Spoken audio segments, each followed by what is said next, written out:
Pues bien, vamos a ir empezando. Bienvenidas y bienvenidos a la segunda sesión del seminario del Grupo de Investigación Internacional Científico-Filosófica Realidad y Procesos, en el que estamos trabajando como texto guía principal Inteligencia y Logo de Javier Zubiri, pero por recordarlo, no solo por reformular, reelaborar, retrabajar la analogía, sino también, como se dijo, que para utilizarlo eso como guía o como base para trabajar una filosofía del dinamismo de la cognición. Y por eso, en la medida de lo posible, vamos a intentar contrastarlo, complementarlo, enfrentarlos a otras ideas. Algunas serán de la fenomenología, otras serán de las ciencias cognitivas, etcétera. En particular hoy, pues bueno, vamos a empezar por los capítulos uno y 2, aunque me consta que la exposición se va a centrar en el capítulo 2, ya que Pablo pues elaboró y nos facilitó, están disponibles en el Classroom, unas diapositivas muy bien trabajadas sobre los conceptos fundamentales básicos, muchos de ellos ya desarrollados en el primer... per- ahí tenéis a la izquierda, perdón. Muchos de ellos ya elaborados en el primer tomo de Inteligencia Sentiente, en Inteligencia y Realidad, y pues repasados en este primer capítulo introductorio de Inteligencia y Logos. Ya en el capítulo 2 nos explicará mucho mejor Pablo, se habla del campo de realidad, se introduce ya propiamente esta idea, el campo, su autonomía, sus características, él nos explicará. Como segundo expositor tendremos a Lucas Cañoles Cueva, que complementará estas ideas desde la teoría ecológica de la percepción o la aproximación ecológica de la percepción a partir de un texto sencillito pero muy chulo, muy ilustrativo, que es la introducción a la aproximación ecológica de la percepción visual en particular, ¿no? Pero bueno, nosotros veremos si la ampliamos o no al conjunto de la percepción o de los actos perceptivos. Por último, y antes de dar la palabra a Pablo y empezar, pues recordar algunas cosillas. Vamos Gerardo y yo a ir terminando de subir todo el material al Classroom. Hay un post en el que estaban los enlaces a Google Drive de los diferentes textos y esa es la misma entrada que se va a ir actualizando conforme se vayan subiendo nuevos documentos complementarios. Ayer, por ejemplo, añadí un escaneado del capítulo 3 de Inteligencia y Logos, que ya sería para la siguiente sesión. Y ya hay también un texto complementario subido hasta por lo menos la quinta sesión, ¿no? Eh, sin embargo, los enlaces sí que voy a procurar ir subiéndolos los mismos días de la sesión, enlaces diferentes, para que lleguen automáticamente recordatorios a los correos electrónicos y tengáis siempre como primera entrada en el Classroom. El día de la sesión, la primera entrada sea el enlace de la sesión, ¿no? Para que no haya pérdida. Y bueno, sin más, le doy la palabra a Pablo Gutiérrez Alonso para que comience su exposición. En teoría puedes directamente compartir pantalla si te hace falta, Pablo, así Sí, que sí, cuando quieras y muchas gracias. me viene bien. Vamos a ver.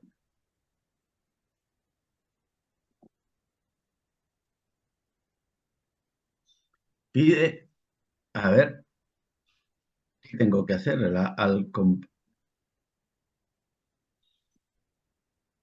Compartir pantalla. Espera, queda otra cosa aquí que no es cancelar.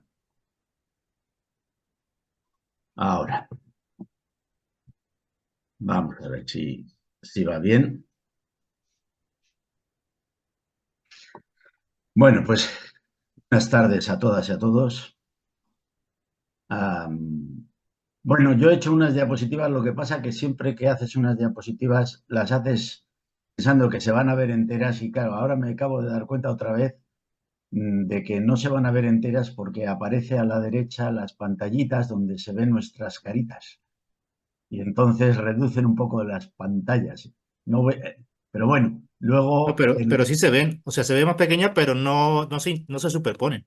sí, en la mía sí, en la mía se superponen. Yo también la veo sin superponer, se ve todo el contenido, así que Me alegro mucho. Entonces, mejor, de todas formas, si a alguien le pasa como a mí, no hay ningún problema porque este PowerPoint te lo pasaré, César, y lo añades como el otro a los Perfecto. materiales, ¿de acuerdo?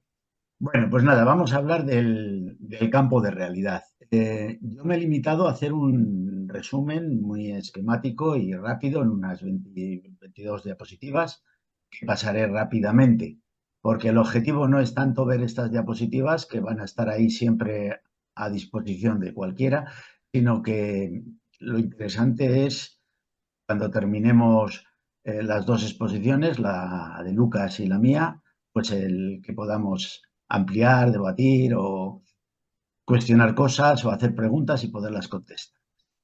Bueno, en la primera diapositiva ya comienzo diciendo una cosa que es fundamental, que el campo es, ante todo y sobre todo, un momento de la formalidad de cada cosa real. Este es el punto número 1 en el que siempre Zubiri se hace fuerte, el campo de la formalidad. Aprendemos el campo desde la aprehensión primordial de realidad. Es un momento que es de la aprehensión primordial, no tanto del logos, lo que es el campo en sí mismo. La utilización de la intelección ulterior en el campo, eso ya es otra cosa. El campo de las cosas reales no solo es un campo perceptivo, es una limitación del lenguaje, sino que es mucho más amplio. El campo tiene su propia estructura general y su propia estructura propia, vamos a decir así. Algunas, como os he dicho, a mí me salen las diapositivas montadas, entonces al leer algunas voy a tener dificultad, no sé cómo hacerlo, a ver si lo puedo quitar un poquito más. Ahí, igual, sí, bueno, bastante, lo puedo quitar un poquito. Ahí, bueno, espero que ahí sea suficiente. Vale. En el campo, es que no sé por qué me salen, claro, me salen cosas encima de las letras y no las puedo leer. Bueno, en el campo hay cosas que son directamente aprendidas. Constituyen el primer plano del campo. Estamos hablando un poco de su estructura general. La verdad es que a veces puede ocurrir que sea una cosa sola la que cobra el carácter de centro del campo. Si hay una sola cosa, esa es el centro. Ya veremos un poquito más adelante. Esta estructura general voy a ir un poco rápido porque me parece más interesante la siguiente. Las cosas en el primer plano se destacan sobre las demás que constituyen el fondo. Es lo que llama Zubiri la dimensión del destacamiento. Este destacamiento es muy importante. Dice que hay otras cosas que no son ni siquiera el fondo, sino que constituyen algo que es un poco la periferia del campo. No es una línea, sino una zona variable. A medida que se extienden las cosas de la periferia, van quedando más lejanas hasta ir poco a poco, progresivamente, desapareciendo. Por eso la periferia es la zona de lo indefinido. La totalidad de este campo, el primer plano, fondo, periferia, está bordeada a su vez por una línea que determina lo que positivamente abarca el campo, justamente el horizonte. La pertenencia del horizonte al campo es una pertenencia intrínseca, hace del campo un panorama. Es decir, que nosotros aprendemos panorámicamente las cosas.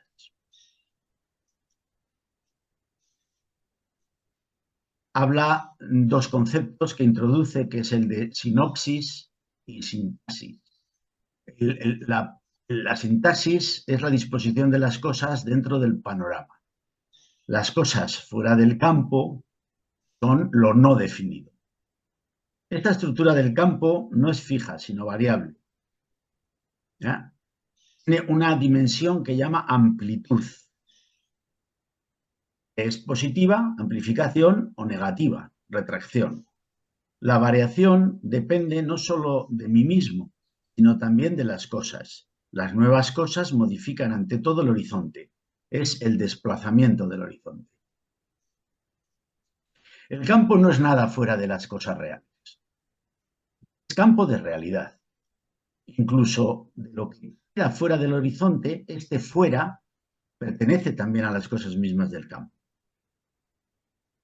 Bueno, el campo puede ser descrito según las cosas que hay en él, pero puede y debe ser descrito según su propia unidad. Y entonces el campo de realidad es algo intrínseco a las cosas.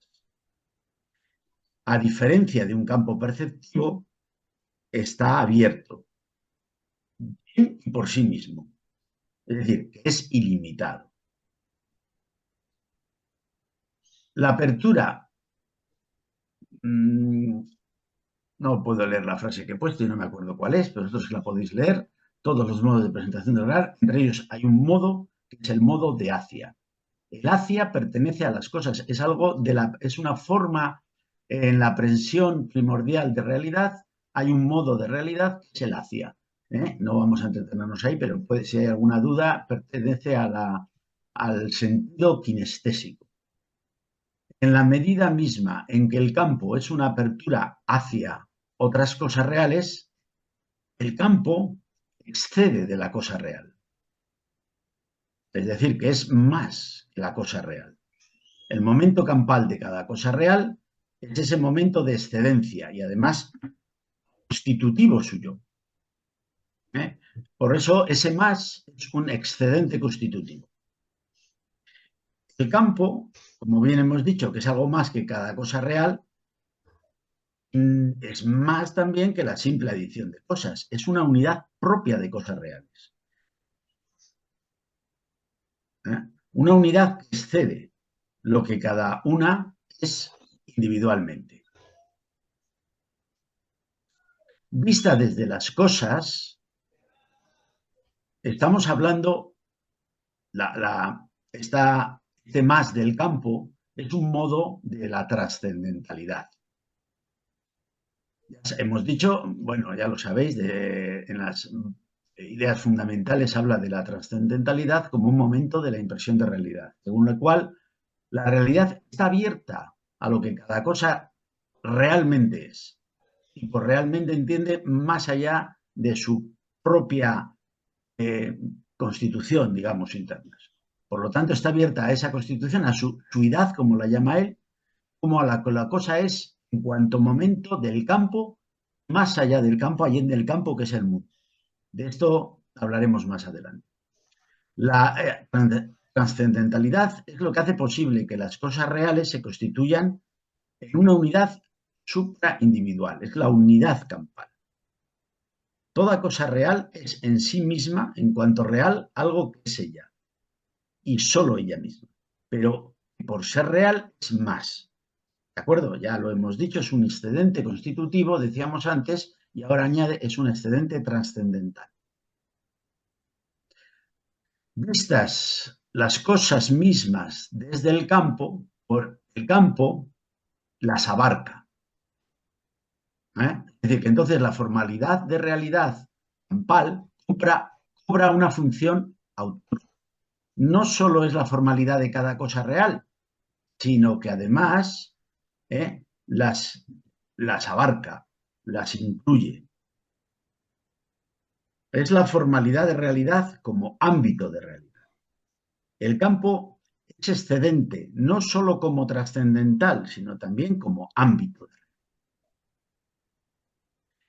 Bien, el ámbito de realidad no es una envolvente material, no es una especie de atmósfera que envuelve a las cosas.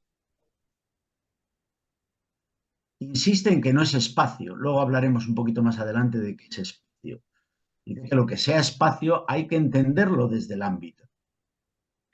El ámbito es como el ambiente que generan las cosas. Y como ya hemos dicho antes, no es nada fuera de ellas. Este ambiente en las cosas mismas, como la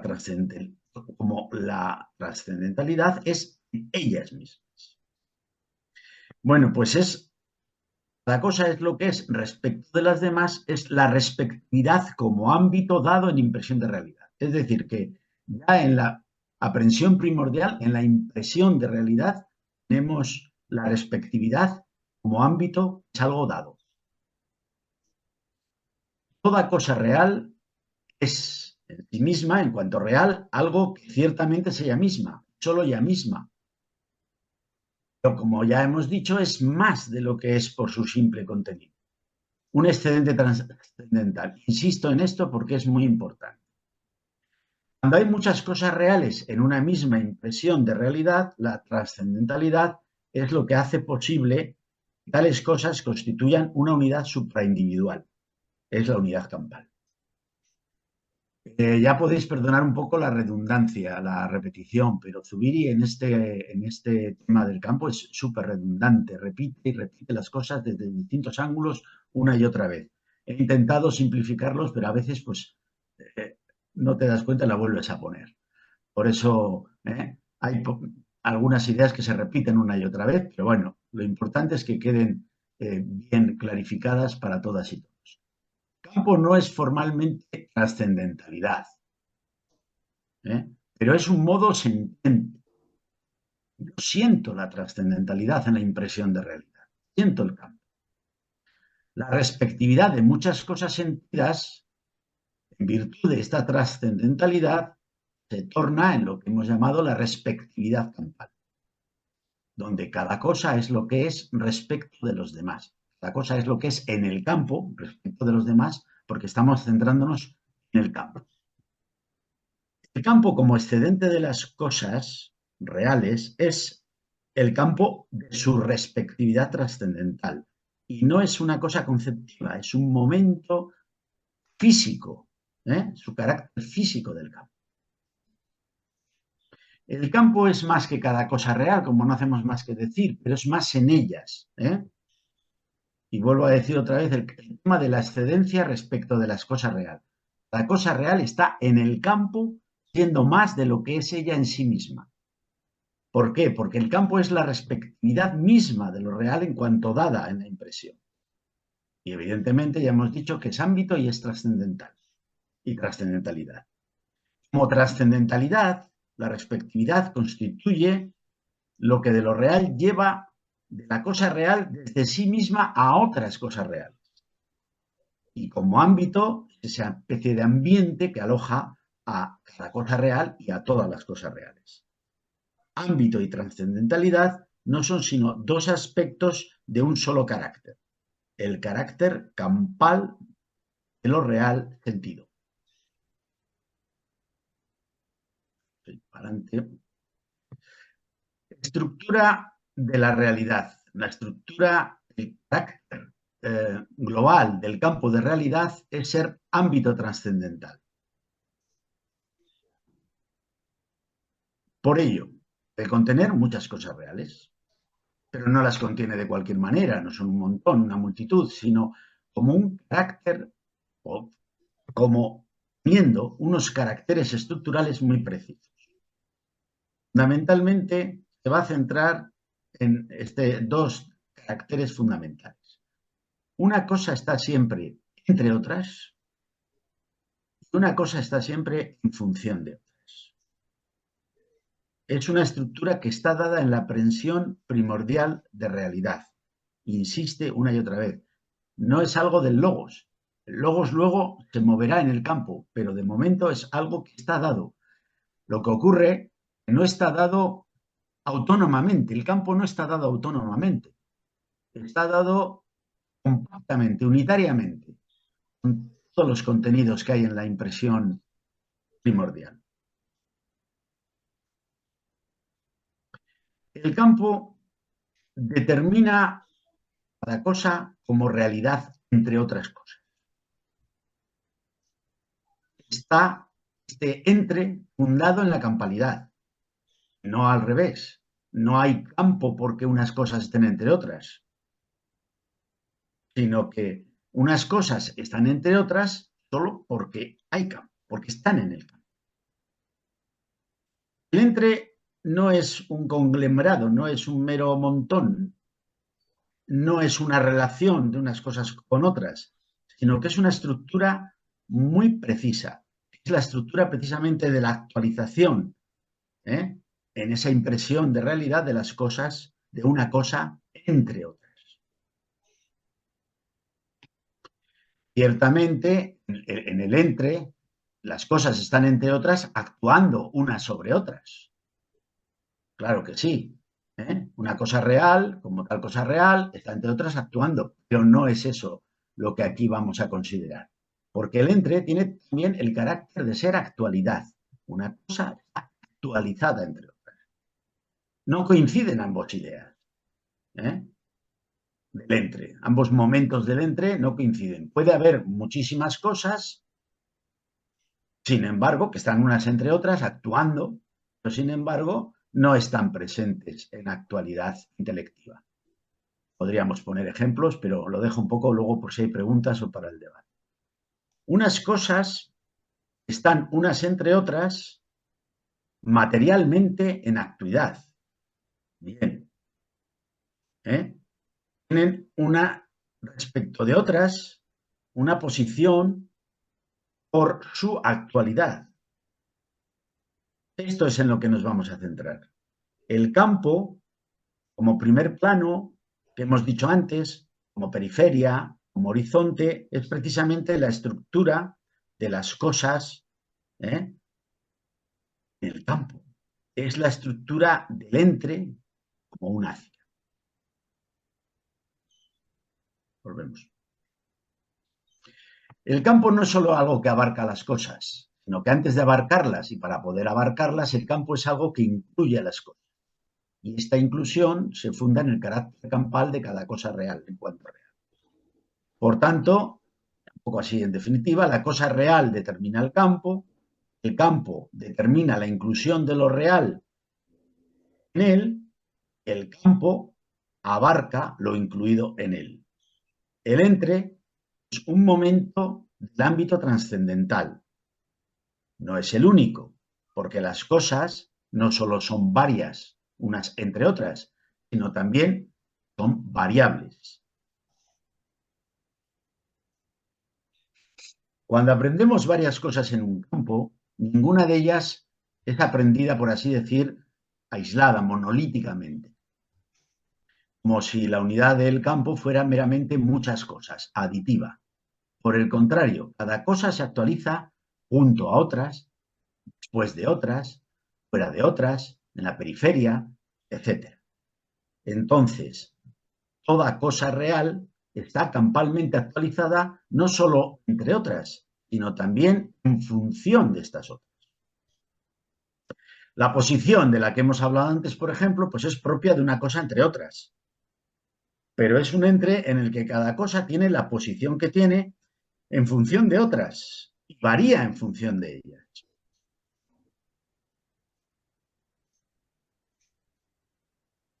Una cosa real, por ejemplo, puede desaparecer del campo, pero no es que se volatilice, sino que es un dejar de estar entre otras. Y por tanto, desaparece siempre y solo en función de estas otras. La unidad del momento campal y el momento individual de la cosa real es un entre funcional. A este entre funcional, es a lo que Willy denomina la funcionalidad de lo real.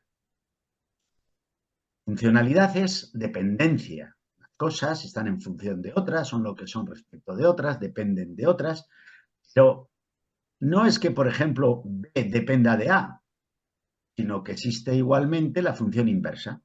Si B sucede a su vez, A precede a B. Luego vamos a ver la importancia que tiene esto en los modos de funcional. Bien. Evidentemente, estamos hablando de funcionalidad o de dependencia funcional, que es un concepto como general, lato, porque realmente hay muchos modos de funcionalidad, de dependencia funcional. Hay muchísimos. Cuatro de especial importancia son los de los que vamos a hablar aquí. Luego igual hablamos de alguno más. Por ejemplo, la sucesión, la mera sucesión. Cuando una cosa real puede variar en función de la cosa real que le ha precedido. La coexistencia. Una cosa real coexiste con otra. Y además, y ocupa una posición, está junto a, en primer plano, en la periferia, etcétera, el entre, ¿no? Espacio, por ejemplo, que es una funcionalidad de las cosas reales espaciosas de por sí. No, este ámbito de la funcionalidad, yo creo que da para un seminario entero. Pero bueno, dejémoslo así. La espaciosidad es una propiedad de cada realidad material. Se explica, pues como lo explica Zubiri muy bien, con el concepto de un punto fuera de otro punto, ex un ex. No he querido entrar en ello porque me parecía que nos interesa solo una idea general del campo. Pero bueno, si hace falta, luego entramos en esto. Incluso en algún momento más adelante dice que cada cosa no tiene por qué depender de otras y puede ser independiente de alguna. Dice, independencia es otro modo de funcionar. Hay una de la que también habla, que vamos a hablar luego un poquito de ella, es el tema de la causalidad. Que dice, la causalidad es solo un modo de funcionalidad y además muy improbable o con muchos problemas, por eso no lo trata aquí mucho. Bueno, quede claro que la funcionalidad no es una relación de unas cosas con otras, sino que es un carácter estructural del propio campo. En cuanto a campo, se entiende. Las cosas dependen unas de otras, porque todas están incluidas en el campo. El campo es intrínsecamente un campo funcional, es un ente funcional. Cada cosa real determina la campalidad y, por tanto, su propia funcionalidad. La realidad campal misma es, en cuanto a realidad, de carácter funcional. Un carácter esencial de la funcionalidad es que no concierne primeramente al contenido de las notas de lo real, sino que concierne a su actualización como real. Esto es fundamental, insiste Zubiri mucho en ello. No es que un cuerpo, por ejemplo, sea en cuanto cuerpo de carácter funcional. Esto es, no es que un cuerpo dependa de otros cuerpos o de algún contenido distinto. Esto puede ser, será siempre problemático. Es algo que la razón tendrá que buscar. Lo que no es problemático es que por ser real, el cuerpo está en dependencia funcional respecto de otra realidad en cuanto a realidad. Insiste Zubiri en que está hablando de la funcionalidad de lo real en cuanto real. Es decir, solo centrándonos en eso. Esta funcionalidad se expresa en la proposición por. Todo lo real, por ser campalmente real, es por alguna realidad real funcionalmente. Este por es algo sentido y no algo concebido. Es un dato inmediato y formalmente dado en la impresión de realidad. Pero recíprocamente, es dato solo de funcionalidad, no hay más, no hay que añadirle más cosas. Funcionalidad no es sinónimo de causalidad. Ya lo he dicho antes, que la causalidad puede ser un modo de funcionalidad con muchos problemas. Pero en principio, la causalidad no es algo dado. Nunca recibimos el influjo productor de una cosa real sobre otra. Zubiri desarrolla mucho esto y habla de la idea clásica de causalidad y habla de la crítica de Hume, ¿no? Se dice Hume a la causalidad, etc. Incluso habla de Kant también, la crítica a su idea de causalidad, y termina diciendo que la ciencia moderna, la ciencia de Kant, la ciencia de Newton, no es ciencia de causas, sino ciencia de funciones de lo real en cuanto real. Es ciencia de la funcionalidad. Y esta es la idea del campo. Así que muchas gracias por vuestra atención y podemos quitar la presentación y hablamos de lo que las dudas que tengáis o así. A ver si le doy a...